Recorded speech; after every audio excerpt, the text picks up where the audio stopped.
Insécurité na République démocratique du Congo ezali eloko ya lelote, ezali eloko ya kala ebanda uta tozalaka na époque ya Zaïre, uta kutu na Congo insécurité ezalaka partout. Oui, c'est vrai, je me rappelle à l'époque ya Maréchal Mobutu ezalaka na ba bandi moko amer mais babande ko benga bango ba kombo junior, j'ai oublié mais na ba quelques combos ezalaka ba Django, ba Motoliongo, ba bandaka ko théoriser batu dans les rues de Kinshasa ya kosakana te. Nzoka nde siège na bango ezalaka bongo na poma tete na batio wana kenati na biak kote wana ya Kingabwa. Kasi mokolo mbura matari alalelaka bango nzala nde makambo wana esilaka bakangaka bango baike ipari bakoma ba pasteur on ne sait pas. Après mouvement wana oui c'est vrai toko bataki insécurité cela est total mais edimina ki tokaki kimia tangu muzaye tangu bande kobete bato bafimbu moi respect ekotaki tomonaki kuta tana ba taxi bis okomona makambo ya kabola makolo esilaka bato bande kofanda en bonne et due forme bakangi pe mutuka kombi ekei ndengo wana. Au fil du temps makambo ekomi lokola maseki phénomène moko ekobima phénomène kuluna ezali kombo ya lelo te kuluna nakisi ni lisanga te lisanga donc groupe bayeko bima ebandaki lokola maseki ebandaki ba ekiri oyo na ekiri oyo babundi pendant que babunda wana bayibi biloka batu bakimi. Au fil du temps eko koma grave yaya eko koma ya kokotela batu na mandaku ya kobeta batu ya kokata batu machette sika boye finalement Mburamatari a eu décision pour na phénomène kuluna. Décision yango toyebi yango ezali bongo peine de mort. Est-ce que basi ba exécuter batu baike basa déjà exécuté ba ko exécuter bango mukolonine yango nde awa toko découvrir biso na bino bokomona yango live comment est-ce que certaines personnes certains kuluna ont été exécutés tout na misu ya ministre Yemoko. Toko solango elongo awa na ba honorable. Mbote bandeko balandi ya radio loko télévision bisika nyonso tu bozwami. Merci la confiance pe fidélité bozali ko pesa programme oyo Radio Lokole Masolo.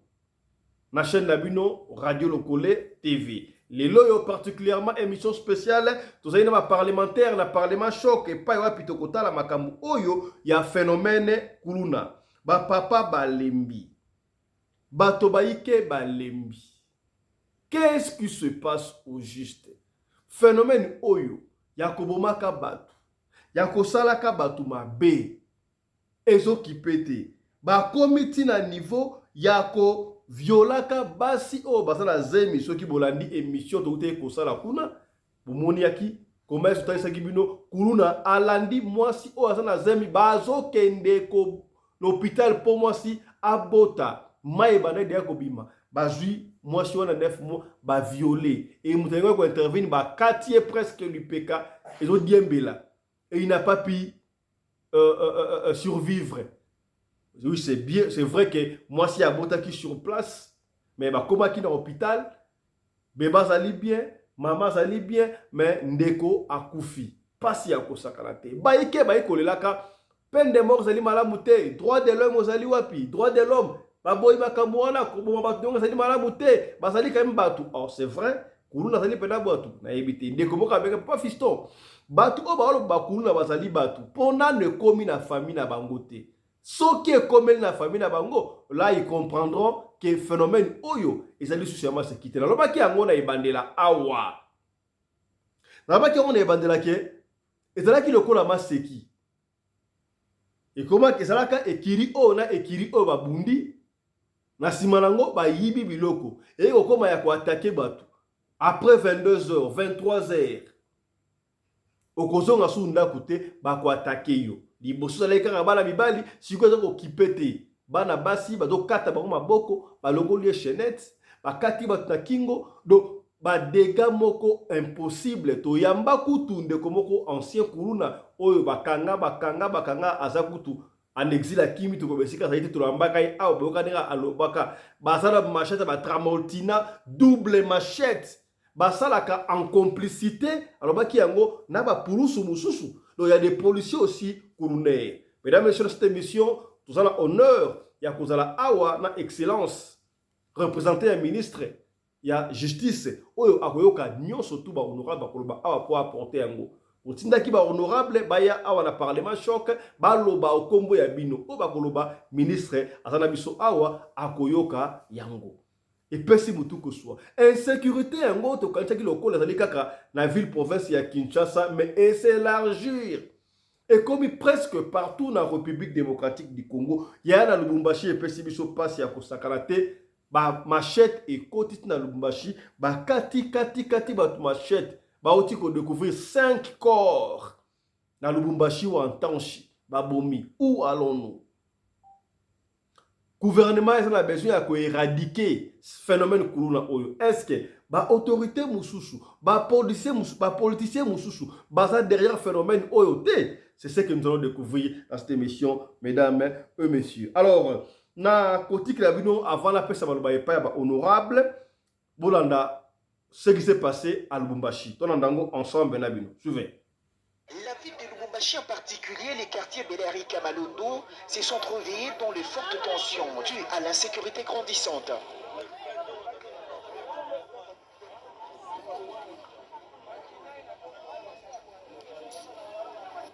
5 corps ont été retrouvés morts dans les différents coins de la ville. 2 corps à côté de l'école Saint-Boniface, dont l'un était fracassement tabassé après avoir lutté avec ses agresseurs.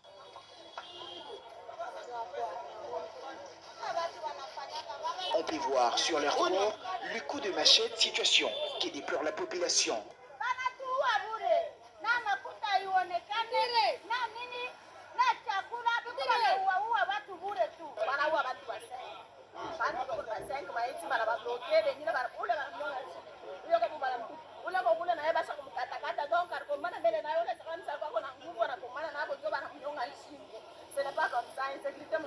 Après l'assassinat du journaliste Patrick Adonis Nombi par coup de machette, le tuerie s'intensifie dans la ville. La population interpelle les autorités provinciales.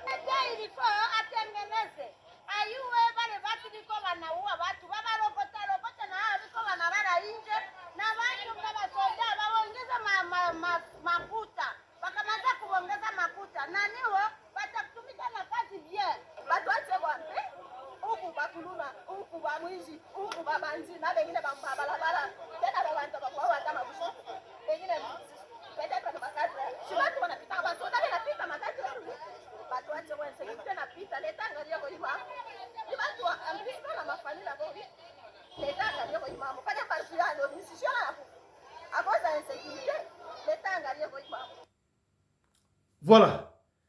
Et si l'Iwanate, bomi, tout côté Moussoussou. On va revenir dans nos prochaines éditions. Ah, Bruni, voilà, Lubumbashi, insécurité est commis partout dans la République démocratique du Congo. Ministre de la Justice, Constant Moutamba. Elongo, na commissaire provincial de la police, général Blaise Kilimbalimba, il faut ça la nyonso pour éradiquer phénomène oyo ya kuluna. Kasi, Pulusu, to monaki yango awa, bato bali ko kanga bana wana, bazali ba réel Pulusu, to bali ba réel Pulusu te. Yango ali ko pesa bato mutuku so parce que phénomène oyo ezali ko silate. Na studio awa nazali na ba honorable oyo ensemble to ko so la phénomène oyo kuluna ndenge ezali ko sala rage na République démocratique du Congo. Généralement, mais particulièrement dans certaines provinces, bien sûr, ce n'est pas seulement Kinshasa. Na Sido Awa, na Pesimbote et pas ya honorable papa Johnny Mabiana. Bonsoir depuis Durban, en Afrique du Sud. Bonsoir, bonsoir à tout le monde. Bonsoir Radio Nabiso Lokole International. Zambe Apambola Biso, Mipaino Sotozwami. Merci beaucoup. Na Keina Mboka Allemand, et pas wapi na Pesimbote et pas honorable Mama Fifi Sarah. Bonsoir, bonjour honorable.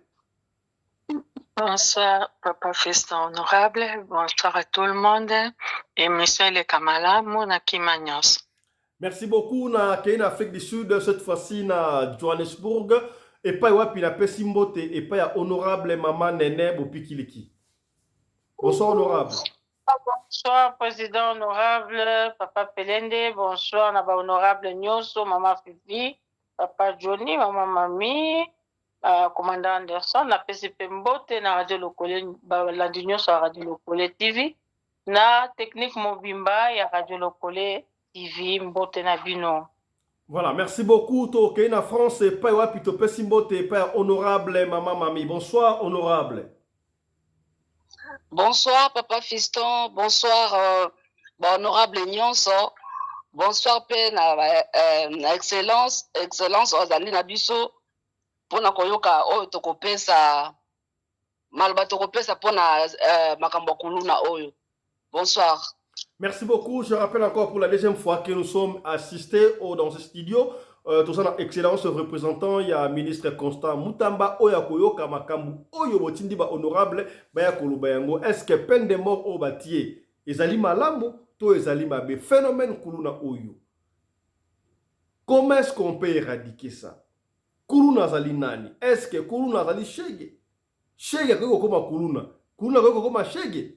To Lobasala ba émission en Dengoana, to Talisa ke Kuluna Azali Mona Yandaku, Afanda Ganandaku. Peut-être que akedaka musala moko na moi na butu akomi kuluna kasi shege analaka libanda babengane bakanga ndoki ya lokuta et au fil du temps na nzela analaka na bawenze au fil du temps monique phénomène oyo kuluna et komi allez à se lancer pour la kuluna akomi na yepe kuluna mais à sa shege on pouvait facilement le récupérer kasi ba para ba yike bakanga ba kuluna ba mulamata na kanga ba kuluna ebele omona mama na papa na bandeko ba kolela ba futi ba mbongo batika bandeko na bango ba bosane ke bandeko na bango ba koza ba préjudice ebele na ba famille ya batu ba ike ba kufa ya pour na phénomène oyo kuluna na kopesa baloba epa ba honorable décortiquer solo la loba ba expérience personnelle familiale ya bandeko boyebi oyo kuluna leki et surtout que excellence na biso awa asali koyoka na kobanda bongo na excellence toke na France et pas ya mama honorable mami phénomène kuluna oyo toko éradiquer yango ndenge nini quelles sont les conséquences des dégâts causés par ba kuluna et peine de mort bateli bango badi kutwani koyoka awa ona batu ya droit de l'homme peine de mort eza malamu te koboma mutu ndengo wana eza malamu te ba sursoir don bakaba peine de mort wana lecture na yo honorable mami omoni yango ndenge nini. Pour Nangai, décision honorable excellence Constant Mutamba Zui. Donc, nakoko loba directement te ke kobomeza malamu. Mais koboma sikoyo ndenge bazoboma bango et comme ce qu'on est décision ya suka parce que nyonso bakoki kosala basali bango bakangi so bakangi babimisi bango donc et comme le quoi mon mesano bakanga bango babimisaka bango. Donc, en tout cas, basokisi batu mitema basali mabe ebele tozoyoka tout le temps komona batu bazokufa koyoka ezosala pasi soki oyoki ndeko akufi kuna omitie na place ya bandeko na yo soki azalaki ndeko na yo tozoyoka pasi mingi. En tout cas, pour la décision yo excellence azwi nga naza en tout cas, naza contre l'impunité. Est-ce que aux un témoignage ya makambo bakuluna basala na famille na bino ba connaissance ou so lokali solo témoignage en tout cas na koloba personnellement leki nanga pe aza kuluna leki nangai donc moni papa mama kofi papa bali mwasi moni papa bana babota kana kimukolo wana bazoka conseil te bana na bakoli donc mwana pe abimi na balabala papa za mukolo azokoka papa pe akufi to batika libongo na minute oyo nazoloba naza en tout cas na mbawate kutu mwana nanga zotu nanga maman c'est ton petit frère pourquoi tu n'as pas pitié donc leki nanga moko paretira bomaki mutu aza na makala leki nangai moko oui leki nangai penza naza na ekombo moko ya famille mwana ya papa nanga Donc, par dire, essaie un peu de nous relater comment ça s'est passé. À moment où comment ça s'est passé? Attends, moi, la machette, au cas de solo nini? Nayoka lisolo kaka akoma kuluna bundisaka bato na nzela. Donc, sikoyo, azan, bon, akota bakangaka ye, babimisaka ye. Donc, nayoka lisolo ke, sikoyo azana makala, donc, abomaki mutu. Abomaki mutu na makala akimi, ake kovanda, azaki na Kingabwa. Akimi na Kingabwa, ake kovanda na bakote ya campus kune pa grande sœur. Kuna pe akuti bakuluna ya kuna pe akoti ne kiri grande kuta bengane na ndaku po akoma koyokisa soni puis bato bazobanga ya zebisa bato kena bomaki mutu na Kingabwa yango na kimi kotoyo. Siko bakomi ko menacer grande sœur, donc grande sœur pe azaki sous à l'est na parcelle abengani ye.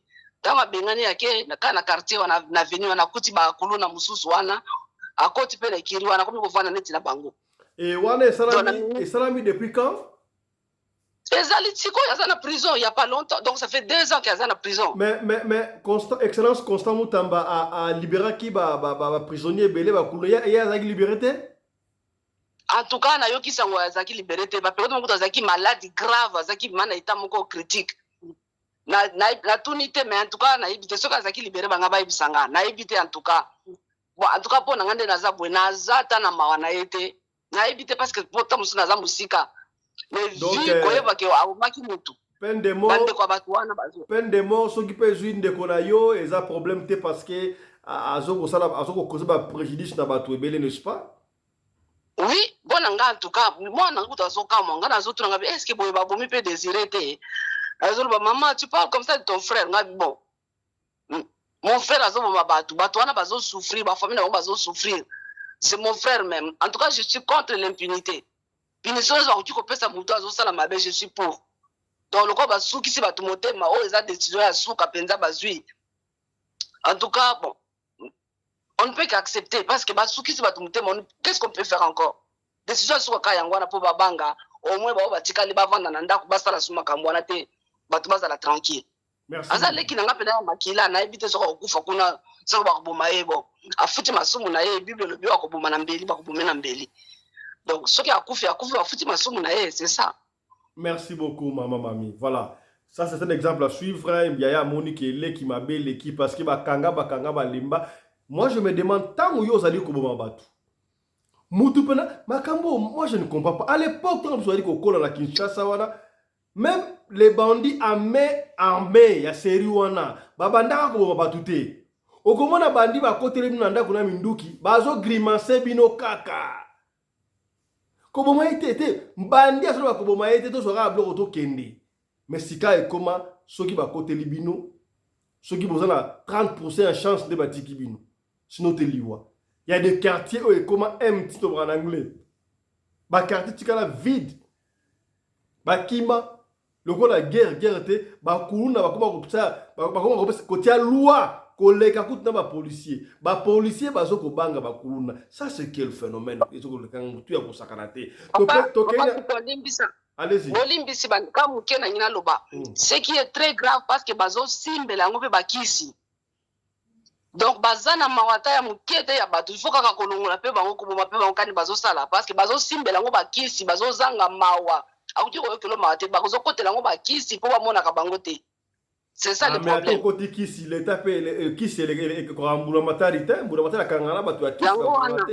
Ah, OK. Merci beaucoup maman Mami. Kanga micro voilà toké ici en Afrique du Sud précisément à Durban et pas ya Pitope Simaloba et pas ya honorable papa Mabia la Johnny. Lecture na yo sur phénomène kuluna oyo. Comment on peut éradiquer ça? Est-ce que peine de mort au bâti ezali malamu to ezali mabe? On a l'expérience personnelle to familiale to oyoka ba préjudice oyo bakuna bakoza batu na Kinshasa to na Lubumbashi to partout na République du Congo. Honorable Papa Johnny. Yeah, bonsoir tout le monde. Bon, pour ngai contribution ngai na koloba kaka ite mboka na biso Congo Kinshasa précisément. Auparavant tuzalaki batu moko oyo tuzalaki na moko makasi.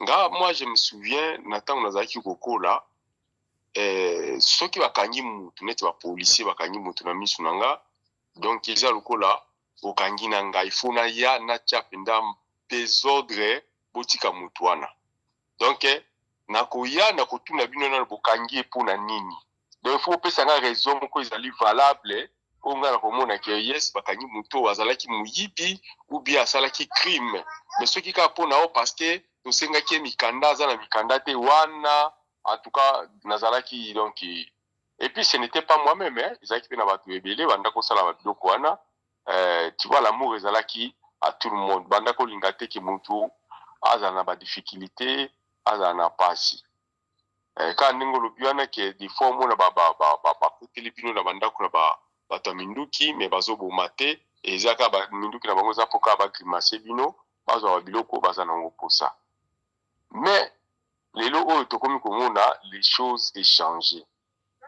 Pourquoi makambo échangé na Congo? Makambo échangé ezali à cause ya impunité. Omoni makambo nyonso ebandaka malembe ezokotisa misisa ti suka na yango bokomona eboti mbuma.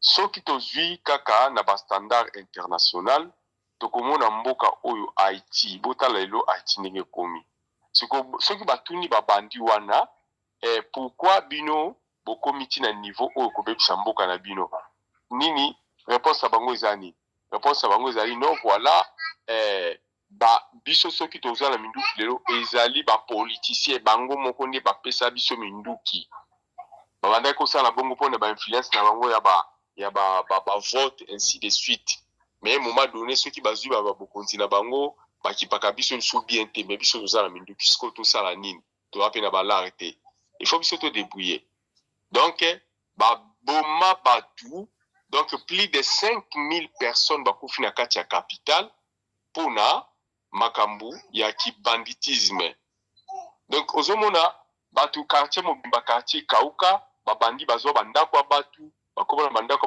oyo eza na bapiscine bazobetela yango mpe tolo na bamituka ok donc avant mutuka eleka na quartier wana il faut bofuta droit on peut pas attendre mboka na biso komati na baniveau wana mpo la vitesse so bana wana bandako okende nango c'était vraiment similaire na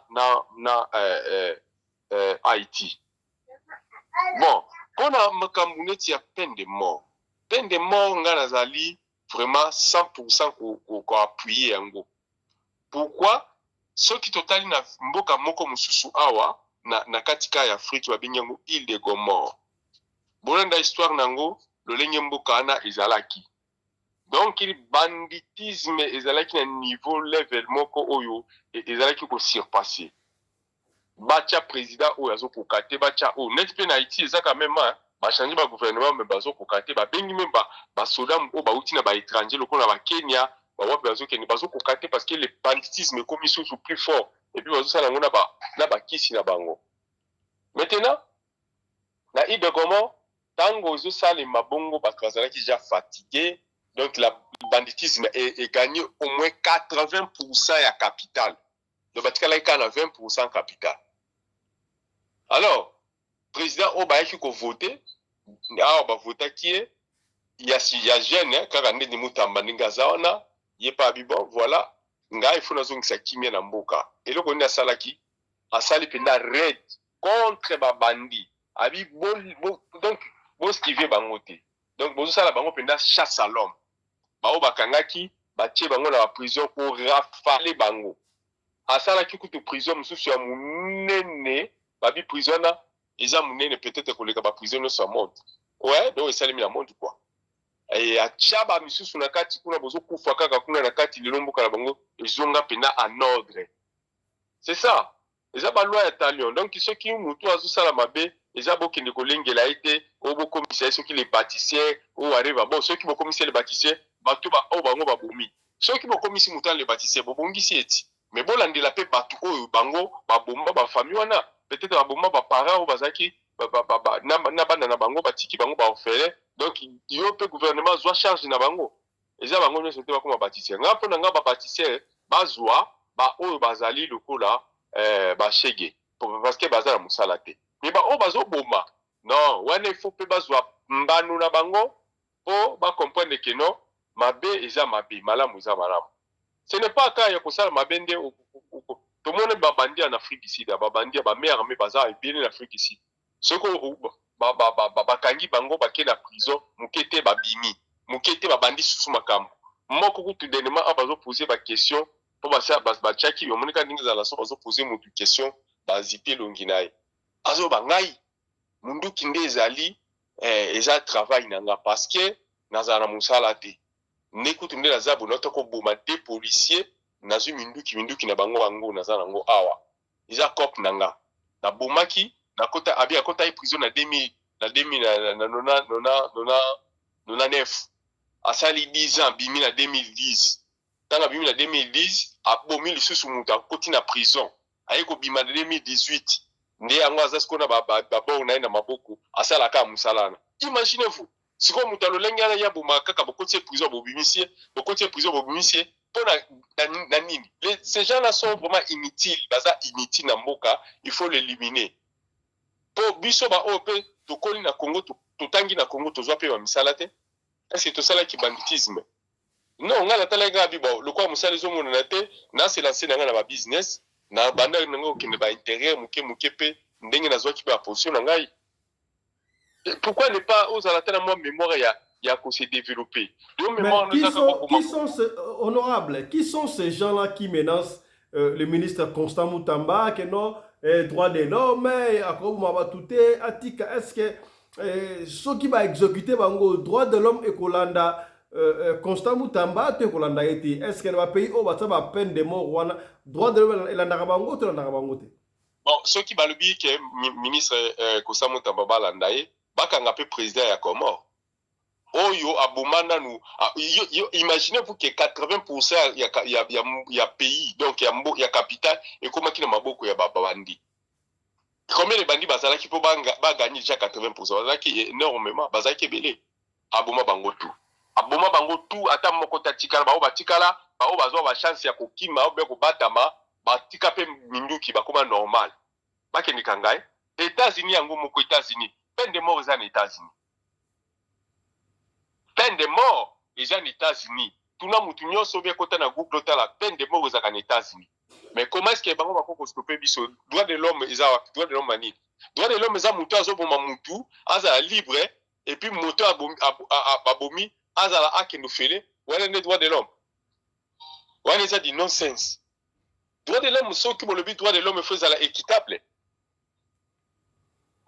Donc ceux qui viennent poser ça la droit de l'homme na bato babomi bato bazala na droit de l'homme mais ba o babomi ba bilo ko ka sango ba sala biso na ba Rwanda ka yango wanati le Rwanda soka bomi wanande bien mais ceux qui Congolais bomi Rwanda droit de l'homme batika ba justice wana et si pe to komi pe na monde ya multipolaire toza lisusu na ba tumoko ka bazala ka bango ba komanda ka monde te mambo se changea donc inde toza boye ceux qui babandika ko menacer Moutamba na ba droit de l'homme na bangwana automatiquement na osenga na gouvernement bas annoncer officiellement que non tozana bino longo société pour ba caractère na makamna bino zo simba bisote tozana racha c'est tout donc to komina racha to bengi pe racha ba ye ba sali protection de ba Burkina Faso bazali na ba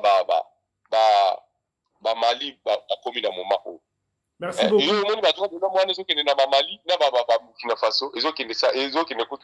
C'est parce que bayebi que position na bango isa sous na bango te na obédience na bango te, c'est ça les choses.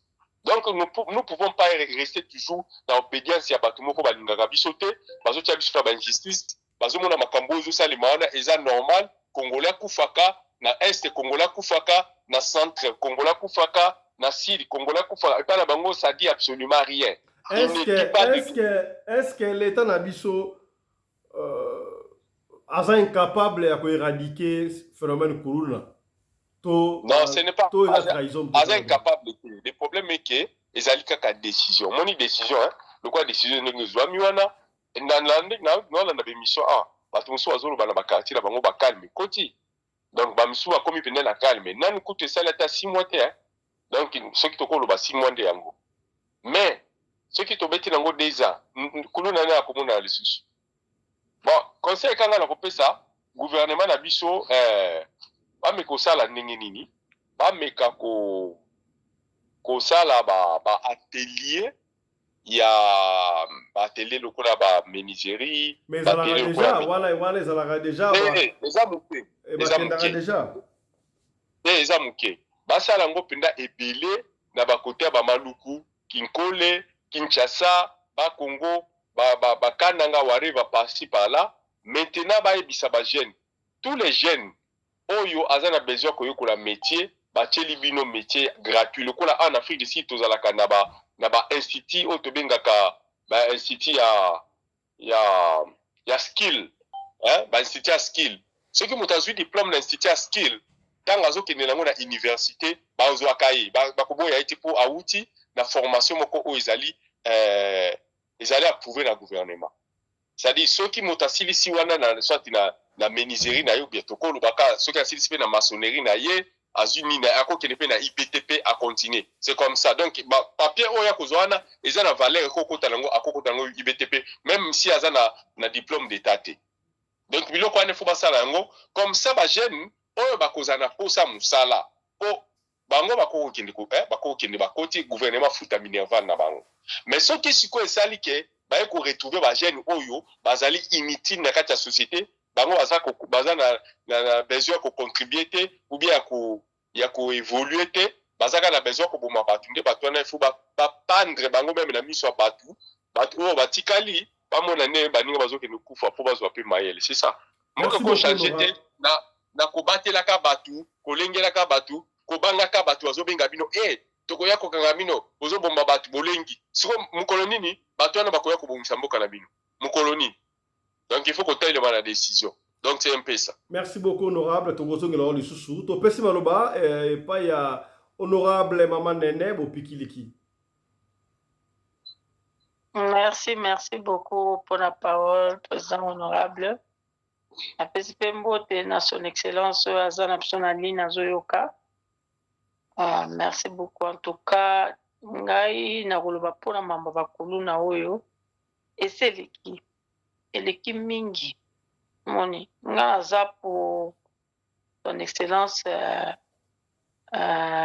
ministre ya justice Papa Costa Mutamba azosala mosala na ye ndenge esengeli ozomona mboka nini oyo ezanga loi mboka nini oyo moto ya malonga akoki kozanga na mboka wana mpona koétablir baloi mosusu même ata na ntango wana totanga na bible ntango ya bible ezalaki pour don pour don donc donner à César ce qui est à César bango balingi kotosa te mpona nini balingi kotosa te parce que bazozwa makasi mutu makasi na baautorité mosusu baza na mboka wana parce que fo boyebaka ke misala oyo bakuluna basalaka mingi baautorité mpe bazalaka na nsima neti awa na bamboka oyo tozali na baafrique du sud awa oyoka ke un voleur un brigand azosala makambo na ye azose sentir à l'aise neti mosusu aza na nini oyo ya meti wana ozomona ke azolataka baguti azobima azoloba ndenge alingi aliaka kaka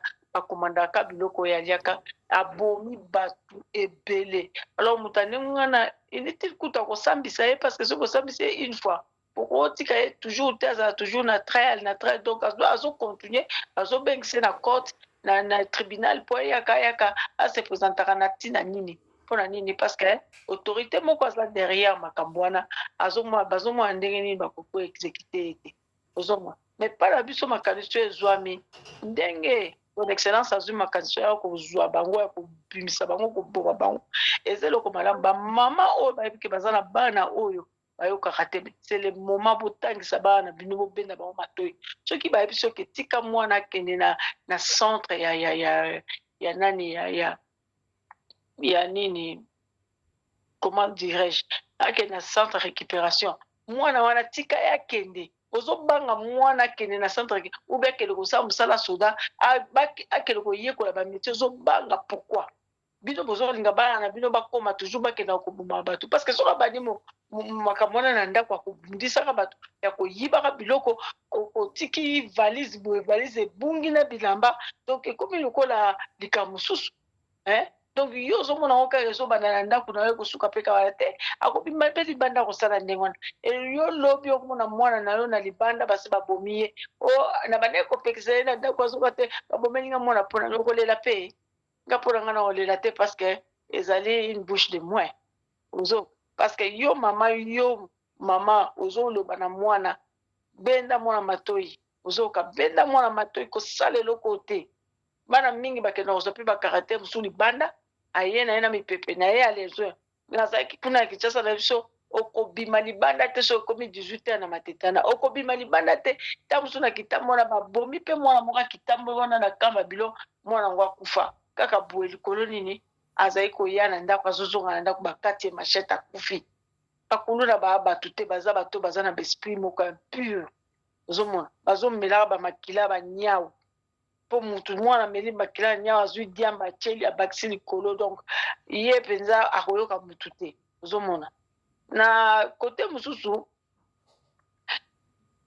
décision oyo ministre son excellence azwi eza décision ya mabe te mpo nga namoni yango natali na bareseau sociaux natali na batiktok bamboka mosusu ezokumisa biso ezokumisa biso abi regarde un peu naza na bavideo wana ozomonaka bibotika kosoppose na oyo ministre ya justice ya Congo azosala parce que azosala mosala oyo esengeli biso mpe na bamboka na biso tosala yango soki tolandi exemple oyo ekokende partout bamiyibi bakozala susu te mutu nini akolinga azotambola na nzela aza kebakeba azobanga neti dernièrement ata awa na mboko 2 fois mobimba bazoplake bato minduki ozoka bazoplake mutu minduki mpo babotolo bafone na kati ya bavoiture eme bakonzi bazomona eloko ya ndenge wana oke kutu kosala rapport na nini na nini kokende kopesa rapport na police azwi biso alobi makambo wana toyebi yango ezalaka nango donc ozomona na bapolisier baza implike na makambo wana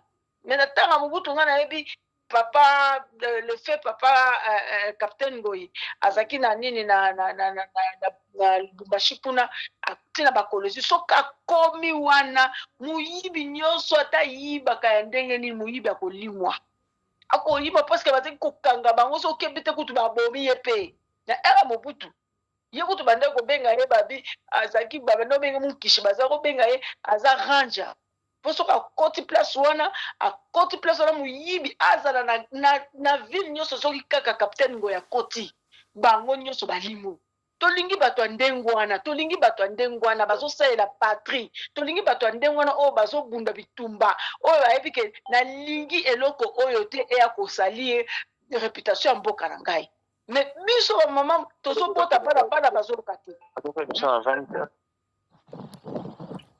pasi ezosala pasi commandant ok ezosala pasi parce que bamama ozomona bien ke mwana bandaka na makambo mabe na ndako ozomona ye malembe apo soki otelemeli mwana wana te sili lelo tokomi na bakuluna ti bakuluna basi elingi koloba nini suivi eza te en tant que mama suivi eza te honorable Simba problème so ezosopose bakuluna wana bazokolesa bafamille na bango na mboka ekuluna okomona yoka ntitaka bana bato bakuluna baparent bayebi te bayebi parce que mwana yesu ake musala ni ake na butu wana na ntongo akozonga ayeli bino batelefone ayeli bino bambongo apesi bino musali ni oyo basalaka est ce que bafamille bazosoutenir kikuluna oyo to bazosoutenir yango te sikoyo baparent oyo bazoya kolela ke bakangi bana na bango balibere bango olobi na bango nini baparent na baza mpenza en tout cas baza na motu te baza na makanisi te baza na bomoto te humanisme eza te kati na bango parce que bayebi ke eloko oyo mwana papa honorable na ngai na ngai natuna nano nga mama navandi na ndako parce que biso tosala biloko ya ndenge wana te na bandako oke kozwa mbongo libanda ya kolesa mama no na ndako yo nani bakokata wata loboko wana bakokata loboko ozwi mbongo wapi obandiki ndumba ozomona bakoyebi so obandi nde soki yo mwana mobali osalaka nini fo na yeba mbongo nazolia eza ya nini c'est ça ozomona bamama na baza ngai na kondane bamama ndenge wana parce que ozoberse est-ce que babersaka nini ya banzube sikokota yo ozoberse eloko mabe ozobomba ngo ozomoma ngo mpona lobi ya kosala yo moko mabe tala bande tozomona bana mosusu ezwa okata papa na ye mutu akati papa na mutu akei nga soki naza mwana ndenge wana na koaplike kaka systeme akala kasho fimbu okoyoka okozongi na ndako ovimbi makolo nzoto nyonso eza kovimba lobi okozongi ya susu te soki ozongi lisusu fimbu bokanga ye ata panda 6 mois abima te donc mama ifo ozala ndenge wana peine de mort eza bien mpona yo batika yango eza meilleure solution mpona bakosisa kuluna. Yes, eza vraiment mpona nga oui ezali nga mpona nga na appuye yango et puis mpona bashege batuna bango mpo bashege mingi ozomona bakomi mpe kojoindre nini groupe wana parce que na kobanga wana ata mosusu bakobene peti so olingi te toboma yo yakawa omona ye mpe alandi ozomona shege aza motu za mosusu babengani kandi ozolobake akenda maratre na ye abengani azonyokwama alors babeka kozwa bashege batia bango kote moko na salle na centre de récupération batie bango bakuluna yebanaka aza mutu boko aza barbare ozomona aza barbare kuluna yebanaka nga aza kuna mawa ndenge te parce na linga moyibi te. Merci beaucoup honorable. Voilà, tokei na Allemagne et pas wapi topesi maloba et pas honorable Mama Fifi Sarah. Lecture na yo sur les phénomènes kuluna na peine de mort. Mazali malamu tu ezali mabe. Excellence azoka yo. En tout cas, bonsoir son excellence.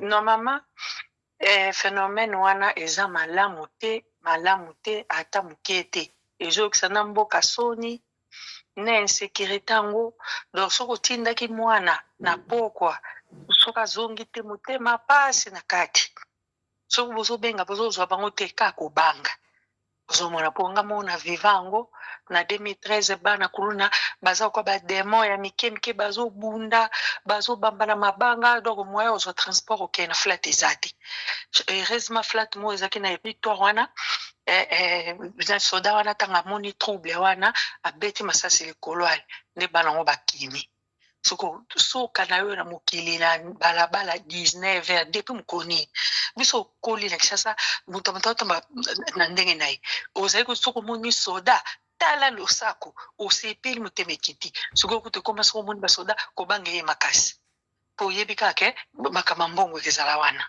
ozomona soko o mboka ya ndenge nini toza so na liberté tozali nango te baindividu mo boye batangi classe te bana mo bayoko bademon bango bakotia lwa na mboka non ngai droit de l'homme bakontinue bango koboya bakontinue kosala biloko baosala mais son excellence motamba asala systeme oyo eza na poto mpona poto awa bakoma koempoisonne biso yango moni sheke katana bata sheke bakata bata baboko milele magasin bakata osoki oke prison 2 fois okobima pamba te ifo na poison okoya kaka ye libumwe boya obeli kamwa mokeka okufi eyala mikolo eyala bana mike papa motamba adiembika bana wana te omonika nde akena bango na bangenga wana te na bulo babanda olambaka poison malembe oyo aretarde wana bazotia ngo na biloko kolia baotia biloko kolia bazolia kaka bango wana miyibi wana oyo kaka ya kuluna wana bango bakolia yango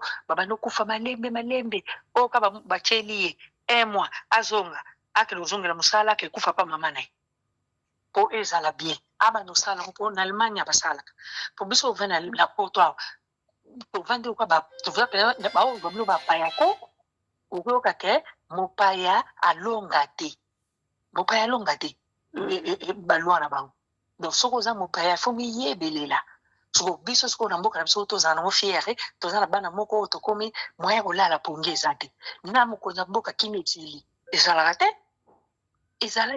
te mpe bana ya mike papa motamba yoki mawa abimisi bana na prison oloba change bakende koyoka na baformation basala makambo ebele koteka ataka shai oyo ya koteka mai balingi te bazongeli yango kutu fois 50 par rapport nde bazalaki kokende kobunda aire nyonso eza nini yango eza réputation malamu te abanda oboma bango kaka bongo totala droit de l'homme so basala bango autopsie po lokwa ye alingi pendaison te baboyi babeta bango masasi baotelemela bango deja bobandaka systeme plan B oyo mindele basalaka mpo mindele basisi biso na koboma miyibi akala oyo oyo bazala kala bango nyonso bakufa likolo ya maboko milai oyo bazali na prison bazongaki sasa ebembe bamosuku bakundami awa bakozwa kaka bazwa abeli bozwi makila ya moto ya cancer bozongisi ye comme ça abandi dia maladi ya makasi wana ntango omonaka abandi maladi bozongisi ye mpa na bango akekufa kuna mama ne azwa charge okunda ye lokola bango baolela bana yango makasi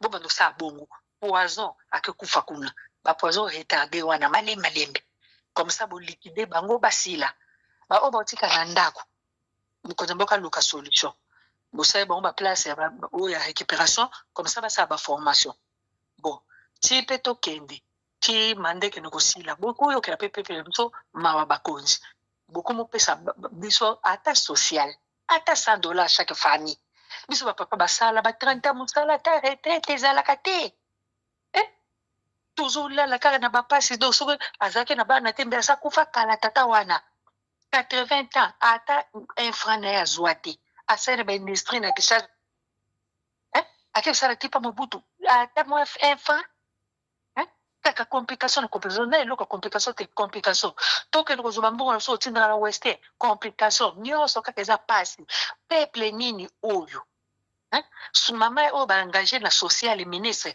afongola miso social ata $50 chaque famille po fleo oyo esila biloko eza nzala moto epakola to bozobo oyo po kala tobanda kola nzala te ata mwa madesu sakombi ebanda kozanga te ya loso na ndako me lelo eloko te bato bazolela trop pasi eleki kote wana mpe soko babongisi amisu betize oyo ekedimine ozomona eyala basoda tala ndenge bakoma kobeta bato kobotola babiloko ya bato eza mosala na bango te nyonso wana ka nzala kala ye baopia bango baranson na bango babetize oyo ezalaki te bamatisa bango salaire comme ça équilibre ezala comme ça mwana soda na kan atika mpe kulu nango po kulu na eza banda na kan ntina ti te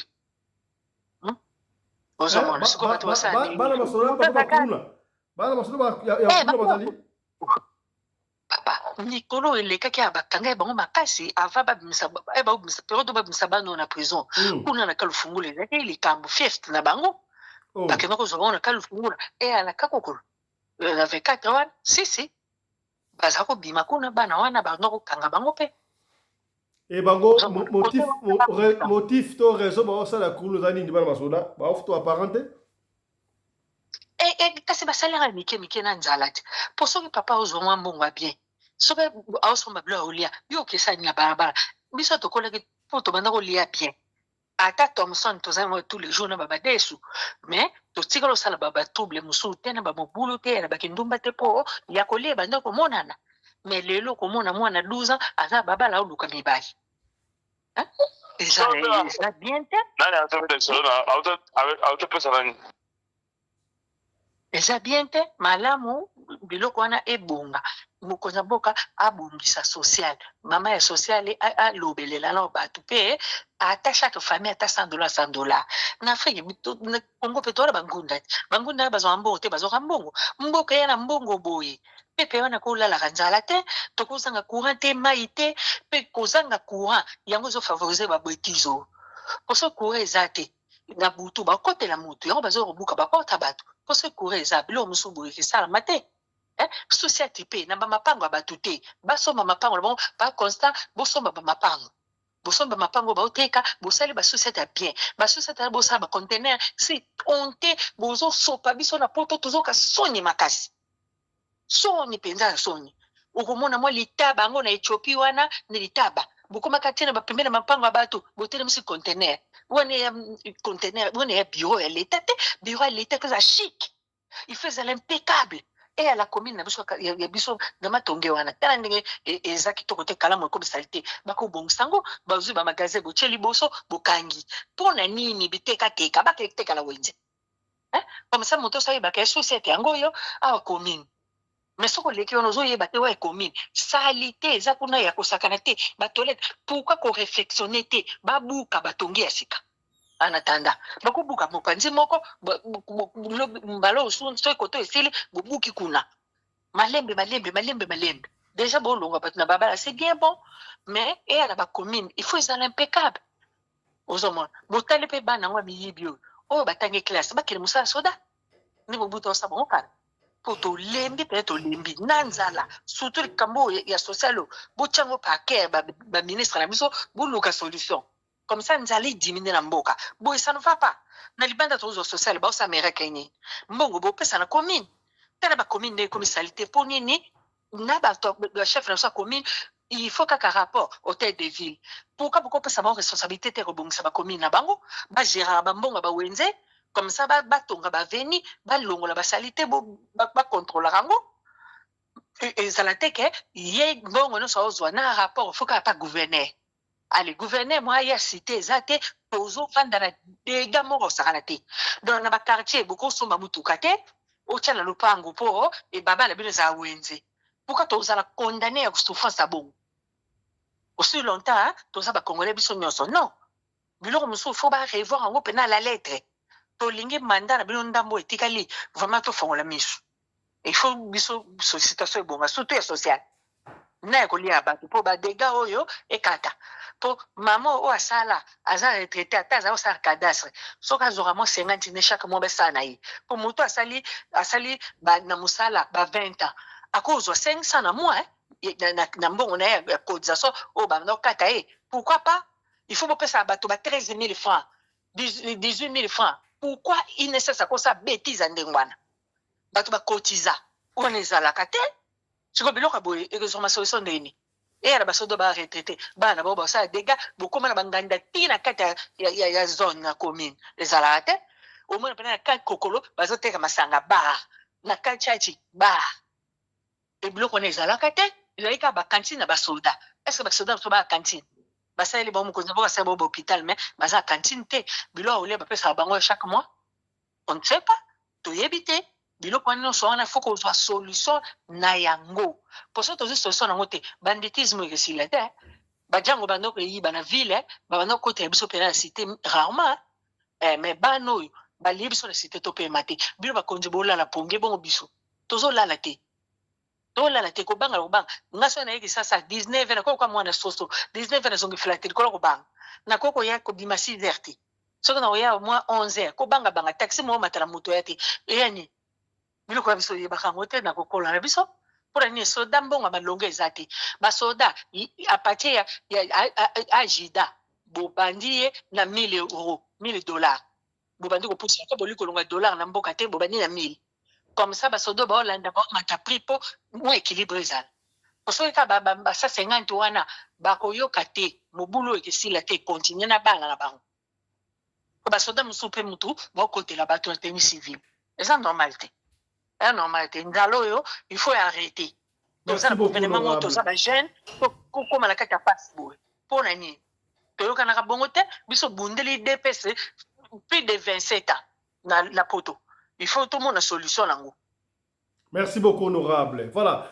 Donc ici kabo na matadi na Kinshasa to pe simbote mbote pa ya évêque principal honorable et puis lecture na yo sur le phénomène kuluna peine de mort ezali malamu to ezali mabe ba dégâts nini ozana testimony témoignage oyo comme oba kuluna basala na mboka Congo. Bonsoir honorable Fiston Pelende na ba honorable bonsoir excellence Osolanda biso vraiment nga naza vraiment na mabele bango peut-être bazolo bazala ba mikili ya poto nga naza na mabele. Na, je félicite Excellence Ministre Constant Mutamba. Coup de chapeau, Moussala Kitoko. Moussala Kitoko, Kobomaiza autorisé. Moi, je suis un évêque. Excellence Naozana Posana Kutanana Ministre Constant Mutamba. Je suis un évêque. Omoni Koboma. Eza mabe, ceux qui bazo salango volontairement. Mais ceux qui kobomeza na kati ya mobeko eza lisumu te eloko nyonso eza na mobeko eza kana lisumu te Constant Mutamba notre ministre papa ya bana ebele aza na lisumu te azosala ke o ezali nde mobeko oyebi papa biso pa biloko biso tokutana nango na bamboko likamba bakuluna tala nazolanda siko nauti kolanda procès moko eto salama na bana ngaba na lemba ya garçon bauto kata loboko excellence ministre azalaki na procès wana bakati mutu loboko na ngaba na lemba bakati mutu loboko na lemba loboko ekati na ngambu ya ngaba papa omoni deuxième chose na osenga na excellence ministre Kosta Mutamba basala brassage ya bapolisier belé bazali na hauteur ya maligance kuluna et puis vraiment faut qu'on kene na centre baye bapolisier nini honorable Simba excellence na biso azolanda awa mamozolo ba tout wana faut la sûr que ba preuve nango ezali faut pesa ba piste pona ba rolandela ngo c'est bon allez-y mais na lobby ndenge na solo baboy et utoleka pas même 1 heure du temps na TikTok na utolanda ngo à présence ya yemoko son excellence ministre Kosta Mutamba azalaki na procès wana ya ba garçon ba utokata mutu loboko na lemba bakati na ona ngaba bakati ye balingaki ba menacer mwana mwasi moko ye tango esa na net intervention bakati ye loboko papa loboko ekatani loboko ya droite na utukotala ngo na miswa ye moko excellence babi azalaki na procès wana ndenge bakomaki azalaki na procès wana yako landa ngo papa tozana ba policier na quartier mais ba policier basala ke lokote policier ko kendo kanga kaka mwasi na mobali batelemi na coin policier ko kendo kanga kaka biloko ya ba mameza na coin mais likambu oyo mboke zo senga pona ye policier zo sala ngote policier na biso aza mutu ya distraction son excellence donc bazui la paix ba policier mesure moi je suis un évêque tozali wana pona ko soutenir mboka tozali wana pona ko soutenir gouvernement tozo sambela pona mboka tozo sambela pona gouvernement même biso tokoko sambela soki batu ya mboka mitema na bango ezate pona ko sunga gouvernement kozala bien te donc kuluna ekoma tocha mboka quartier lokola Bangaba quartier lokola Selembao quartier lokola Bumbu quartier district lokola Changu eza ba district eza ba quartier na ba commune na ba district rouge ministre Kosta Mutamba fatia bango ba commune na ba district rouge akonye bisika wana penda beta frappe ya kosakana te abeta frappe ya kosakana te na ba commune wana po ozomona bango penza bango bakoma ko bunda na ba famille baye ba bundi neti na quartier moko na makala Bumbu makala ngunza boye pako président Fiso Pelende oui. Batu batika bandaku abandonné ngai soki na ngai babengi nga excellent na okeno laksa bandaku quartier nde bandaku eza abandonné lelo batu bavandaka te bakima kuluna eza okende pona kobima ti kota rond-point ngaba batu bakima kuluna kote wana batu bazala susu te ekoma na ba maison inhabitable pona nini batu bazokamwa ndenge bazoya kobuka bandaku na bango na bana kuluna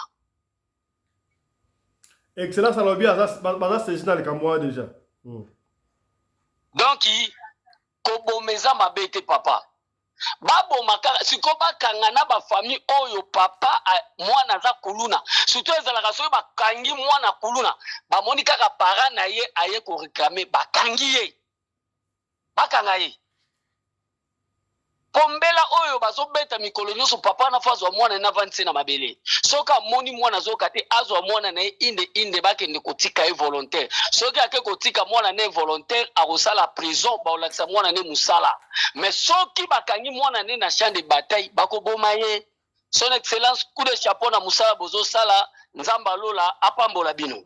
Merci beaucoup honorable évêque Alpha Mpolo. Je rappelle que aux Ali Bongo na Matadi. Rappelez ce numéro là, peut-être excellence, on a besoin de rappelez ce numéro là. Plus 243 89 140 68 24.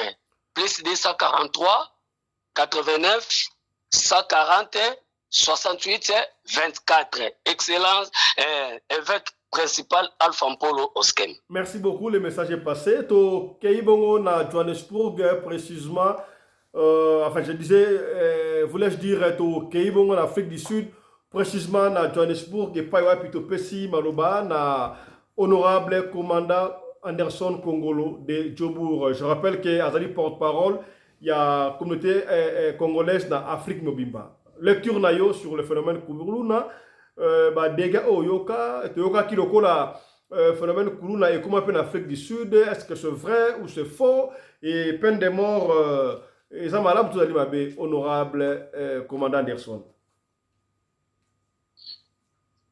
Voilà, merci beaucoup, Excellence, honorable président. Merci na honorable Nyonso Awa na studio. Merci na invité de Marc Nabiso. Bandeko Boroli Misangai. Ngai nazali mutu à peine de mort. Ezali te que nazu position à peine de mort parce que tozali na Excellence Awa na studio te. Ngai nazali mutu à peine de mort. Je vais justifier ce que je devais dire ici. Sujet oyo ezali sujet moko ezosalanga motema pasi. Mondele aloba na latin c'est d'Alex d'où Alex. Na sala philosophie de latin te mais eza ba terme to yokaka. Bandeko, la loi est dire c'est la loi. Nazali pour la peine de mort mais peine de mort ezokoma mabe tango ezali na bato bakangi bango ke ezali bakuluna basije bango balibite bango bafungolelaki bango procès te eza baza na bakisation moko ate batiki bango place ne peine de mort eza kobeba yango wana. On doit tuer tous ces brigands ici. Babandi à mer mais oyo babandi baza ko utiliser ba arme blanche pour na koboma ba parents ya batu kotika bana ba orphelin bana o basaka na bonne vie bakomi ko teswa parce que ba parents na bango babomi bango par babandi moko ya bakuluna. Lobi lobi tout le monde a batiki bango ke non bafundaki bango te basambisaki basaki na poursuite judiciaire moko te yango ba libérer bango wana de place peine de mort eza kobeba. On doit tuer tous ces gens qu'on est en train d'arrêter. Les lois sont bokangi mona ndaku okomona eza différent na kuluna. Batu wana biloko makasi bamelaka ebebisaka bango bilongi. Batu wana biloko makasi bamelaka esalaka ke bakoma na ba figure na moko déformé bakataka basuki style moko ya mabe. Alors soki tokomi kokanga ba misusu totiki ba misusu peine de mort et na sens T. Nous devons tuer ces gens ici. Excellence Constant Mutanda boma batu oyo bazali kobebisa réputation ya mboka na biso. Avant que mibeko oyo ekweya tozali komona bato nyonso baza kolela na bareseau sociaux. Papa Fachi tele biso makambo oyo mboka nini ezanga loi justice alembani bato oyo. Mais aujourd'hui on prend des mesures pour tuer ces bandits ici. Donc comme komona bato mosusu baza koleka na bareseau sociaux pour défendre bango. On est congolais bien on est étranger. Un vrai congolais ne doit pas défendre les kuluna. Exemple oyo évêque principal Alpha Mpolo apesi awa. Quartier mobimbe koma boye banda ko etikala vide pourquoi bato bakima bakuluna o l'état le mana bango o police le mana bango. Mais non. Mais les gens basoni si bibeko yo sali congolais ndenge nini oyo kokotela bakuluna. Yo sali congolais ndenge nini oyo ko défendre bato oyo basa ko boma bato basa ko kata bato maboko. Une personne qui était née avec ses deux bras a mis le trouver dans des bocaux mongo a comme une personne avec handicap parce qu'il y a eu des brigands sur la rue qui lui ont coupé la main. Et avec ça vous allez défendre les gens comme ça? Non. Mobeko ça mobeko. Ceux qui passent mobeko pas appliquer mobeko dans bakulu dans la nyonso. On doit même suivre les chèques de la rue, les arrêter, les tuer comme ça, bato revivre dans la kimia na mboka wana. Les gens ne doivent pas être traumatisés dans leur pays à cause des bandits comme ça. Et aujourd'hui si on veut appliquer la loi, il y a un groupe de gens qui veulent défendre. Mais non, soyons sérieux quand même. On est où là? Est-ce que bakulu na autant basa ko bomaka bato banda basa na mabato wana? Bakulu na basa ko tra banda ko bato abomi mama bakati mutu basali boye nyonso wana. Boso komona yango te lelo parce que bazu mobeko ko bomba bango bino mo de défendre bakulu na. Ou bien bolingi Congo bien bolingi Congo te. Kobeko soki kwei na yebisaki bino nga na Afrique du Sud awa président de la République ya mboka oyo asaleka boye na journée de la femme ya parti politique na ye ANC alobi désormais soki kaka baaccuse yo na makambo ya viol bajustifie yango te okoti boleko ya libela. Voilà au moins comment la loi doit être appliquée. Bato oyo bakuluna oyo baza bato tokoyokela mawa te ezala basalaire ya batravailleur eza malamu te ezala pasi ezali na mboka ezali ono baretraité baza kofuta bango te. Ça ne justifie pas la présence de Koulouna dans notre pays. Ça ne doit pas justifier la présence de Koulouna dans notre pays. On doit tuer ces gens ici, les arrêter tous et les tuer. Les Congolais doivent vivre dans la paix dans leur pays et non vivre dans la méfiance, vivre dans la peur de ces bandits à main armée ici. Et avec ça, vous allez me dire que non, l'État va s'aider au Moroté. Papa, invité na biso, yebisa, Excellence Constant Moutamba, tozali na sibanaye. Au moins, bakulu na baza kotika bango après jugement wana. Bango nem doit ko remettre ko songela toujours ba makambo bazali ko sala mabe oyo. Viera Mboyemba, nzete soko se tengami libela. Jamais ete na nzete soko bongi na maya ata près 10 ans comme le ngando. Ko felo mita loba malamu e ko bonga ne komi mabe, mais mabe jamais okoma malamu. Bana wana nde basima komi wana, soko ata bozo ko tika bango, boko atete que non, ils vont revenir à la raison, ba ko zonga sur le bon chemin. Par contre, boko zo be mabango le souci ba continuer kosala na mabe ba ko kampia kate ba kenda glace te ba linga misala te alors ba sa misala na argent facile soki bino bo libérer ba on a tribunal doye ba ke non phénomène kulu négocie la te phénomène kulu na poesi la o nyoso bokangi wana bo sambisa bango malamu te ou bien mabe bo boma bango c'est fini ba aussi là droit de l'homme na mokili za la raté droit de l'homme bo sa ko mono bino bo sa ko banga oyo. Je vais me justifier. Viens à Bisso, Denis Sassou de son pouvoir na Brazza awa par coup d'état. À ça là, l'histoire coup d'état, tout le monde a la communauté internationale sur la Brazza va couper na Ganaï. Paul Kagame Oyo, le journaliste va coma, c'est lui qui est dans la base, il y a génocide, il y a Rwanda. Mais si je crois, année écoulée, Masala qui a fait anniversaire, il y a génocide, le président de l'Union européenne, Masala qui a président de l'Union africaine, Masala qui va représenter un droit de l'homme dans le monde, Masala qui mais entre-temps, Kagame, c'est lui le tueur, c'est lui le commanditaire, il y a génocide, il y a Rwanda. Mais pourquoi droit de l'homme, c'est la canard société. Au bout de non, parce qu'on grimace le droit de l'homme, et ça la canard. Donc vous ne pouvez pas laisser notre pays s'écrouler comme ça, parce que vous avez pas le droit de l'homme, parce que votre droit de l'homme, votre droit de l'homme, donc, Congolais. Non, messieurs, Excellence Constant Moutamba, Bomena Biso Bakuluna Oyo, Sobasa Kanga Oyo, grâce à ta boutoumoroté qui me rejoint à la Mboka. Merci beaucoup. Merci beaucoup, honorable commandant Congolo Anderson de Djoboura. Le temps nous presse déjà, on va chuter. Toko pesa maloba suka et pas ya honorable on toke na Allemagne bien sûr et pas honorable pasteur Alexis. Lecture na yo sur le phénomène Koulouna. Bonsoir. Bonsoir. Honorable nous surtout tous en un plateau. Bonsoir. Dans son excellence, Tozana est comme invité. Phénomène Koulouna, peine de mort. Oui, bien, la loi est dure, mais à quoi? Qu'est-ce que nous devons faire? C'est la loi. On va suivre la loi à la loupe. On doit appliquer la loi à la lettre. Donc, loi tant que l'objet que tout boma, le bomité au violer loi. Alors, mon père a violé la loi, il n'est pas cyberapé peine.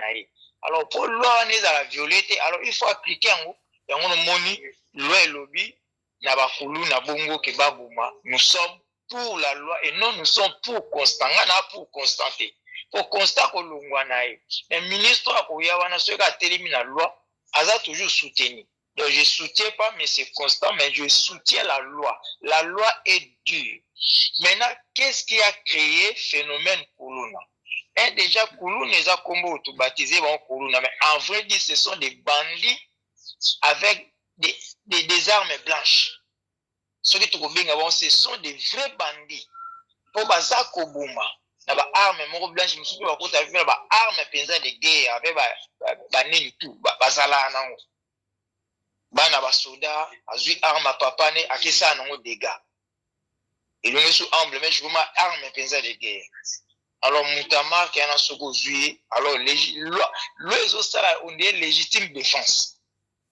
Il faut défendre la population. Pour la population, na mindu kité.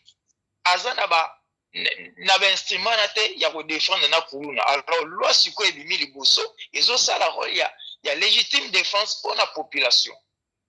Alors, je ne vois pas où il y a quoi condamner loi pour baza ko boma, ba kuluna. Alors, qu'est-ce qui a créé maintenant phénomène wana? Tozana kuluna oazo ko boma physiquement, otobengi kuluna qui tue physiquement, il y a aussi des kuluna financières qui tue aussi financièrement. Alors, suite à ba kuluna baza ko boma biso financièrement. On était son excellence maman Fifi alors awitu ko lubawa socialisate o mbongwana ebimaka ya social eza détourné mbonga INSS ebimaka eza bakuluno ewana bango baza koboma financièrement et que bapara bakomi na irresponsable wana irresponsabilité pardon ya koassumer ba devoir na bango moatina mwana na classe ezate bien que classe ekomi gratuit mais ba oya mikolo ba formation il faut ba futa il faut ba sala ba information il faut ba para ba futa bango mbonge ezate alors mwana kovanda banda tongo tipo kwa azo lia te lipa tongo ezate abimi libanda asani akomi na kobotula nanu sa arme tanga akomi kokata ba bijou na kingo akomi koiba ba pareil na maboko sikoyo ekomo tinde pe a défendre asimbi nanu libende et aussi ma libende asimbi libaya elungo libaya ekomi siko lichette ezupe en plaire. Donc cela veut dire et huit na bakuluno baza ko yiba mbongo wa leta o to be bon kuluna financier. Alors loi peut frapper bango ningi zo frapper pe bakuluna o ba osimba ba monio PDG ministre responsable entreprise publique au Libi plus no PF za na makala ezate ba bino 20 ans après 2 ans kutute 2 mois ba bimisio mais ebela mbongo wana pe zonga ka teseki. Donc ezanetka tika na ibana sala 2 mois kamo ba bimisanga mais mbongo wana lingaki sauver combien de familles papa linga so mama papa na bana ne kuluna soka lia vandi ok sala ki kuluna te. Ok sala ki kuluna te. Alors côté ana peut vraiment gouvernement a landé la paix premier degré ba kuluna. Ba on peut baza ko bomba. Na moto abomi onzala na moto abindelo mbongo po somba loka kulia buzaka ndenge moko. Alors comme solution ce que ya bana na biso akuluna otozongi ya nouvelle génération. Solution zappé l'état na biso a créé ba centre de formation, appelle ça bon occupation.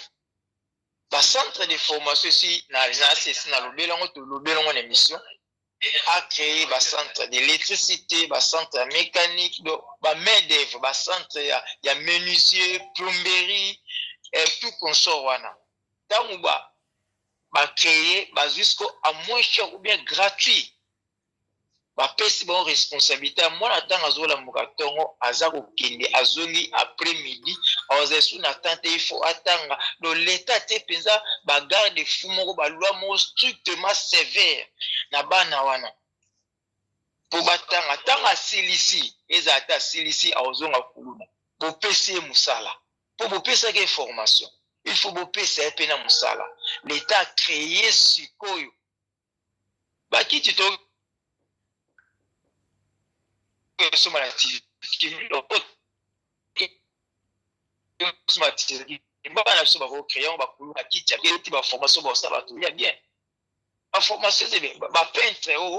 peinture bazali ezaka te po bakena université po tia peinture atanga na IBTP bazali l'électricité wana ezate époque enega na ISTA bakoya de formation soki bapesi électricité bakoko sala yango bopesi bango misala. Suite à cela, il manque y a infrastructure wana surtout l'école de formation pour faire il y a un phénomène corona. Les comme ce qu'on a s'appelle social, c'est une bonne idée. Mais tout le monde ne sont pas congolais, tout le monde n'est pas congolais au Congo. Et si on a une identité en un social, on a venu na Congo, bien que mon papa relais social, il surtout pas tout ça, tout le monde social à photo. Mais il faut identifier ça dans la règle. so za na règle ovandi na mboka na biso légitimement l'état yebi yo odiano social mais ceux qui babi social ba pesa la mutuki kaka ba ministre ana akozwa 2 personnes 3 personnes 4 personnes ba mitue na mwana et ça va mobulu c'est une identification ya ba honorable Chité, on va finir la régime mais je me souviens Chité honorable la régime oui OK nazo Chité na 30 secondes awa coup de chapeau na loi au gouvernement ayebi ko appliquer mais na souhaité kaka à part bakuluna oyo bapecho ba okata biso machette olanda pe bakuluna pe ba pe ba bomba biso financièrement umbonga l'état boroli yango ka boyete tchanga population fa bénéficier na mbonga merci mon po yango pe loi pe faire be bango nazongi sima lo bango pa yoka. Merci beaucoup honorable, vous avez été brillant, tout le monde na ba suggestion au PC. Papa Fiston. Allez-y. Oui. Bolimbisi nangina lo baboye ndenge ba bolimbisi bandeko honorable boyo kanga bien nangina lo balikambo yo balobi ya ba okanga micro s'il vous plaît papa Alexis ba chèque financier biso baza kuna bazosakana na mbongo ya mboka ngai naza na France awa toza na ndeko na biso moko aza kuna na côté ya ba pembeni ya ministre ya budget ozo imaginer bazo proposer to tinda mikanda kuna basala nini basala ba papier po batindela kabiso salaire ya 7000 € na poto awa ozo imaginer au lobby la comprendre bien te au lobby ba ministre wana baza kuna bazo sakana na mbongo moyete biso toza na ndeko moko za proche ya ministre ya budget toza na France awa donc basali tellement mikanda bapesi bandeko na bango nyonso kuna bazwaka ba salaire ya mbongo basalaka mosala te biso toza awa bazotinda biso totinda mikanda basala dossier batindelaka biso 7000 € tous les mois. Honorable toza na représentant ya ministre ya justice azali awa isa ba dossier très important o ezali radio lokole makambo lo bawana tangela biso ba kombo comme ça bazo ko noter yango pa ministre awa kopesa yo soki totikali comme ça non ministre azali awa iloba bazo yo kambala moko oyena dossier toloba te pour parler nous voulons des preuves le monde entier nous suit ministre azolanda représentant azali awa ministre ya budget yango nani kombo ba proche na lebi ba proche na yango nani o ba proposer que 7000 $ salaire ba proposer biso ngai ndi naza donc naza mobile na ngaza proche ya bango ba proposer ye atinda mikanda na ye batia na liste quoi comme ça sala kuna batindela ka biso awa mutu oya sola kina ye oya ministère komo na ye nani oya sola kina biso eza bon na kopesa ba solo na kopesa ba j'ai aussi Simba honorable Simba s'il vous plaît honorable Simba Maman Mdaoloba. Honorable président, pardon. Simba, s'il vous plaît. Attends, honorable président. S'il vous plaît. Attends. La compétence le bakombo tango politika la compétence kotindela ngo son excellence. Vous allez bien. Beaucoup sensible. Avec Papa Fiston. OK. Bakombo nyonso ke bratindela bisonga en tant que moi. Papa Fiston, 30 secondes. Oh là là, s'il vous plaît, honorable. S'il vous plaît. Toka ngalo ma micro, s'il vous plaît. Honorable Mamami, Chité. Oui. Chité. Oui, na Chité donc on a zoloba. Batalela batu wana nazo biso soki balobi ba proposer biso awa musika. Donc ba o nyonso baza kuna na kopesa ba kombo na koyebisa yo origine ya batu wana nyonso na kopesa ba kombo eza batu proche na biso eza na koloba eza mobali ya berger nanga mais na kopesa ba kombo sima. Merci beaucoup. Donc c'est un peu ça. Donc batala bango pe kuna basiba donc bongo bazopesa ngona ba famille na bango bato basala kate ba pesa bango ba salaire bazoka ba mbongo ya oyo basala ke loko te mutu nyonso za na gouvernement abongisa famille na ye mbongo ya leta ekendaka bongo na ba famille bato bazosala mosala baza kotota na mboka te mais batilaka bango bambo apesa bango bambo. Et quand vous merci honorable, ils ont un dossier très sensible. Donc, Kobanga te, ceux qui va Muramata, ils vont en air, va bengio, au comme voilà, donc aux inquiétudes, donc voilà, on peut savoir comme voilà, bande Konabiso, il y a agence de renseignement, il y a un beau Konabiso. Voilà, on va chiter maintenant, on va chiter, on n'a plus le temps. 30 secondes, allez-y, 30 secondes. Na ningina bakisa boye. Na likambo ya social ndenge ba maman bauti ko prélever awa, ezali vraiment très important. Moi je me demande comment est-ce que mboka oyo ezali na ba minéraux ko banda na A tina Z. Soko bandi na A tina Z, ba minéraux wana eza na kati ya mabila Kongo. So bandi kotanga kombo ya minéraux bandi na A tina Z, eza na mabila Kongo. Mais comment est-ce que ba gouvernement na biso azwaka ata tante ya kosala ok voilà lokola ba minéraux ezali ebele ba mbongo yango pe ezozala kaka à l'air tozwa ata minéraux moko mbongo ya minéraux wana ezala kaka rien que pour la social comme ça banda kofutaka ata ba chômeur ne fils que $50 na chômeur moko en Afrique d'ici da bazana eloko te koleka biso mais ba chômeur na bango baza payé bazolia quand même bien. Mais pourquoi biso bato toujours vivre na kati ya minéraux tozala katane lo côté espoir ezate ce que mon état mamba ba système ba kulu na wana ezaka babano ba komi bazo sala ba révolte à cause ya banzala kozanga misala kozanga position na vie azomona ke vie et komi asuka azani lo comme ça sala te ndango ba biloko na salma alors faut pas stopper ba biloko wana ba mais quand même kozala ba réaliste multi ba minéraux oyo eza na kati ya mabele ya Congo mais ezaka profiter na ba indien profiter na ba libanais profiter na ba étrangers mais les Congolais ne profitent pas à ça ata bango moko bamona ngo. Est-ce que croyez-vous que puisque ce pas ils profiter ma Congolais qui en wana phénomène kulu ne komi? Mais c'est ça parce qu'il y a pas de social ceux qui social les alim makamone kozala te. Est-ce que vous voulez que social... Est-ce que s'il vous plaît est-ce que social yangonde ezokosala que phénomène kuluna ezala social ezorendre bato fainéant je croyais que vous venez peut-être parler il y a entreprise misala pour baboza misala parce que ceux qui muta salaka en la socialité n'est-ce pas voilà merci beaucoup. Merci beaucoup. Merci beaucoup. On s'arrête ici, mesdames, messieurs.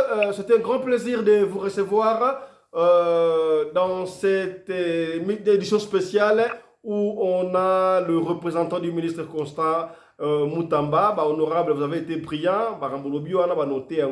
Alors, ceux qui ont suggestion, on va en parler na privé. On se retrouve tout à l'heure dans l'émission, il y a 14h. Portez-vous bien. Santé de fer à tous. Chap chap. Et ciao.